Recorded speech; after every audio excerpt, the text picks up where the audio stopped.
आरव को अपनी आंखों पर यकीन ही नहीं हो रहा था। वो उस खंडर के बीच अकेला खड़ा था। उस बंगले के दरवाजे अब खुल चुके थे। आरव बाहर भागा और निशा को हर जगह ढूंढने लगा।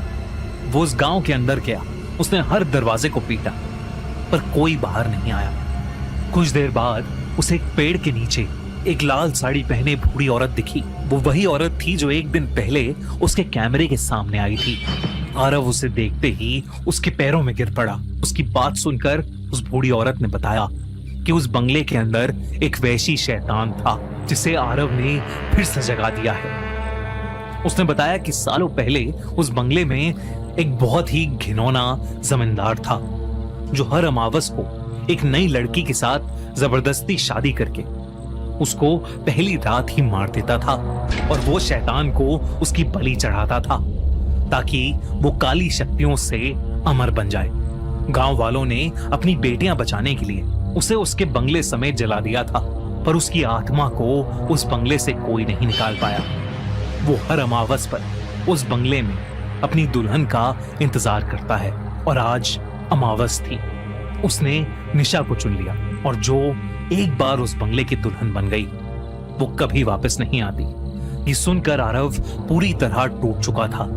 उसकी आंखों से आंसू ही नहीं रुक रहे थे और ये सोचकर कि उसने खुद निशा को उस राक्षस के हवाले किया है और वो अब कभी नहीं लौटेगी, आरव पूरी तरह से हार चुका। सोचिए, एक जोड़े का सफर जो एक रोमांटिक छुट्टी होनी चाहिए थी, एक भयानक ख्वाब में बदल जाता है। आज हम ऐसी ही खौफनाक एनिमेटेड कहानी की तफसील में जाएंगे। क्या हो अगर छुट्टियां मनाने की सबसे बेहतरीन जगह अचानक एक जानलेवा फंदा बन जाए? यही सवाल इस पूरी कहानी की बुनियाद है। तो कहानी शुरू होती है आरू और निशा से। ये एक जोड़ा है जो निशा की सालगिरह मनाने के लिए एक एडवेंचर ट्रिप पर निकले हैं। अब इन दोनों की शख्सियत बिल्कुल अलग हैं। निशा एक लिखारी है जिसे पुरस्कार और पुरानी टूटी-फूटी जगहें अपनी तरफ खींचती हैं। वहीं दूसरी तरफ है आरू, एक फोटोग्राफर जिसका काम है हकीकत को अपने कैमरे में कैद करना। ये सफ़र तो आरू ने एक रोमांटिक कैंपिंग के लिए प्लान किया था, लेकिन इनकी शख्सियतों का ये फ़र्क इन्हें एक ऐसी जगह ले जाता है जिसका उन्होंने सोचा भी नहीं था। तो तकरीबन 2 घंटे ड्राइव करने के बाद वो एक अजीबो-गरीब गांव पहुंचते हैं। नाम था रुधिरपुर, और यही वो जगह थी जहां से उनके खौफनाक ख्वाब का आगाज हुआ।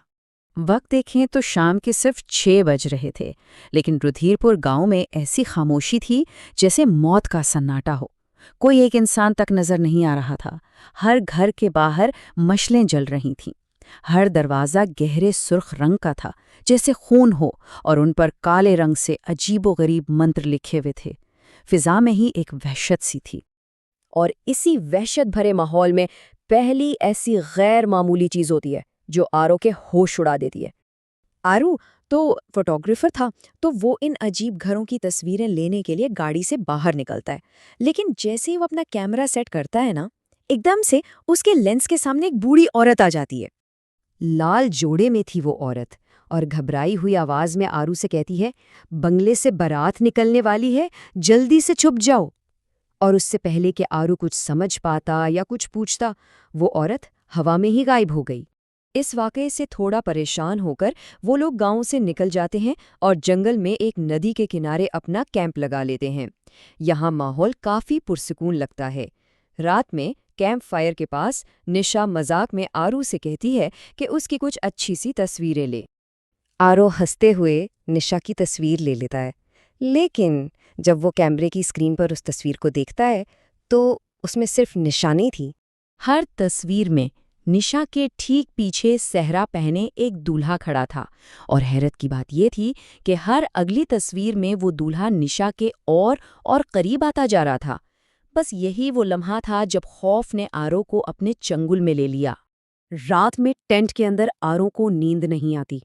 वो बेचैनी में दोबारा अपना कैमरा चेक करता है, और इस बार उसकी दहशत और बढ़ जाती है। जो तस्वीरें उसने गांव की ली थीं, उनमें हर लाल दरवाजे के बाहर वही दूल्हा खड़ा था। मतलब साफ था, ये साया सिर्फ उनके साथ नहीं था, ये तो पूरे गांव पर काबिज था। अगली शाम जब वो लोग ट्रैक से वापस आ रहे होते हैं तो उन्हें दूर एक बंगला रोशनियों से जगमगाता हुआ दिखता है। ये वही बंगला था जो पहले एक खंडर लग रहा था। वो इसकी तरफ जाने का फैसला करते हैं, इस बात से अनजान कि वो असल में अपनी मौत की तरफ जा रहे हैं। बंगले के अंदर का मंजर इंतहाई अजीब था। वो किसी शाही महल की तरह सजा हुआ था।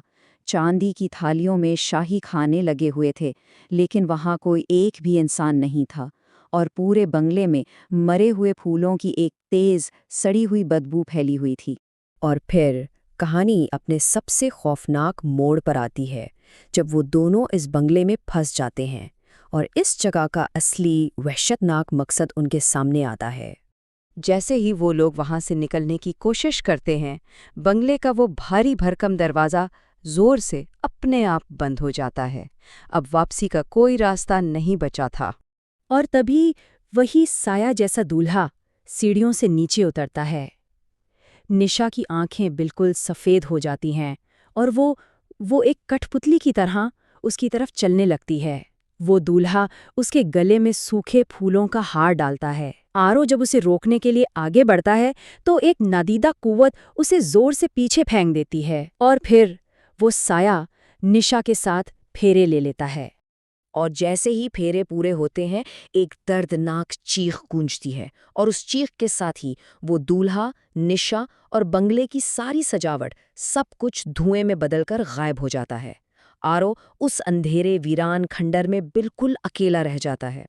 पूरी तरह से टूटकर आरू वापस गांव की तरफ भागता है। वहां उससे वही बूढ़ी औरत मिलती है जो आखिरकार इस मनहूस बंगले की काली तारीख का राज खोलती है। इस बूढ़ी औरत ने बताया कि सालों पहले इस बंगले में एक बहुत जालिम जमींदार रहता था। वो हमेशा जिंदा रहने के लिए काली ताकतों का इस्तेमाल करता था और हर अमावस की रात एक नई दुल्हन की बलि देता था। आखिरकार गांव वालों ने अपनी बेटियों को बचाने के लिए उसे बंगले समेत जिंदा जला दिया, लेकिन उसकी रूह वहीं कैद होकर रह गई, और तब से उसकी बदरूह हर अमावस पर एक नई दुल्हन का इंतजार करती है। और जिस दिन आरो और निशा वहां पहुंचे थे, वो अमावस की ही रात थी। इस बदरूह ने सालों इंतजार किया था, और इस बार इसने निशा को अपनी दुल्हन चुना था। और इस कहानी का अंजाम इस बूढ़ी औरत के इन लफ्ज़ों पर होता है, जो एक बार इस बंगले की दुल्हन बन गई, वो कभी वापस नहीं आती। एक ऐसा आखिरी बाब जो अपने पीछे सिर्फ मायूसी और एक कभी ना खत्म होने वाला खौफ छोड़ जाता है।